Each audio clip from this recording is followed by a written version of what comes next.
ও বান্দা, তোর এত টেনশন কিসের রে? আমি আল্লাহ তো তোর জন্য আছি। সুবহানাল্লাহ। আমি আছি না তোর? আরে যার কেউ নাই তাই না টেনশন করে, যার টাকা নাই সে টাকা নিয়ে টেনশন করে, যার অভিভাবক নাই সে অভিভাবক নিয়ে টেনশন করে, যার মোবাইল নাই সে মোবাইল নিয়ে টেনশন করে। আরে আমি আল্লাহ তো আছি তোর, আমি আল্লাহ তো আছি যিনি ইন্নাল্লাহা আলা কুল্লি শাইইন কাদির। আমি আল্লাহ রহমান তো আছি, আমি রহিম তো আছি, আমি গফফার তো আছি, আমি সত্তার তো আছি। সুবহানাল্লাহ। আমি গফফার তো আছি, আমি রাজ্জাক তো আছি। আরে আমি থাকতে তোর টেনশন কি? বান্দা বলে যে কথা তো ঠিক, যার নাই সে এনে টেনশন করে। আমার আল্লাহ যদি আমার থাকে, আমার তো টেনশন করার দরকার। তার মানে আমি এতদিন টেনশন করেছি, আসলে আমি আমার আল্লাহকে রাখতে জানি নাই। আমি আমার আল্লাহকে রাখতে জানি, আমি আমার আল্লাহকে ধরে রাখার মতো ধরে রাখতে জানি নাই, যার কারণে তো টেনশন আমাকে স্পর্শ করেছে।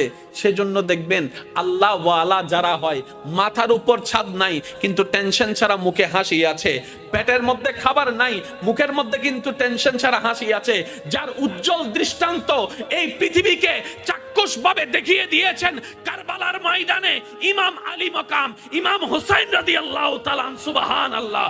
পরিবার সবাই শত্রুদের তীরের ভিতরে ছিল, তলোয়ারের ভিতরে ছিল, কাফেলার মধ্যে খাবার নাই কিন্তু মুখে কোনো টেনশন নাই, পানি নাই কিন্তু মুখে কোনো টেনশন নাই, পরিবার শহীদ হচ্ছে মুখে কোনো টেনশন নাই। জগৎ জিজ্ঞেস করে, ও ইমাম হুসাইন, এই কঠিন মুহূর্ত আপনি এত খুশি মনে আছেন কিভাবে? ইমাম হুসাইন উত্তর দেয়, আমার মাওলা তো আমার সাথে আছে, আমার টেনশন করার দরকার কি? বান্দারে, তোমার অন্তর যখন ব্যথিত হয়ে যায়, উপশম করার মতো কেউ থাকে না।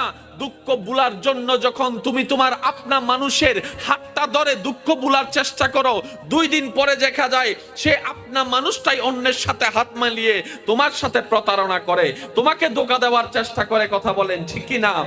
বান্দারে, তুমি যখন অশ্রুসিক্ত নয়নে কান্না করতে থাকো, কার জন্য কি করেছি, কে আমার জন্য কি করেছে, সেই হিসাব মিলাতে মিলাতে বান্দা একবার দেখো না আমি রবের দিকে। সুবহানাল্লাহ।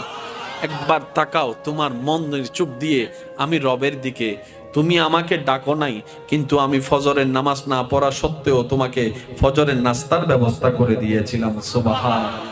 বান্দা, তুমি আমার জমিনে দাঁড়িয়ে 1000 গুনাহ করেছো আমার আদেশ অমান্য করে, কিন্তু আমি তোমার পা ভেঙে দিই নাই, বরং হাঁটার জন্য শক্তি দিয়েছি। বান্দারে, তোমার প্রতিটা মুহূর্তে কেউ তোমার খেয়াল রাখে নাই, আমি রহমানের রহমত তোমার খেয়াল রেখেছে। সুবহানাল্লাহ। বান্দারে, তুমি যখন ব্যথিত হৃদয় নিয়ে রাতের অন্ধকারে রুমের মধ্যে কান্না করো যে কেউ নাই আমার পাশে, তখন আমি রব ডাক দিয়ে বলি, ইন্নাল্লাহা মা'না, আমি রব তোর সাথেই আছি। বলেন সুবহান। ফাযকুরুনি, তুই বান্দা আমাকে ডাকতে দেরি, আযকুরুকুম, সারা দিতে আমার দেরি হবে না।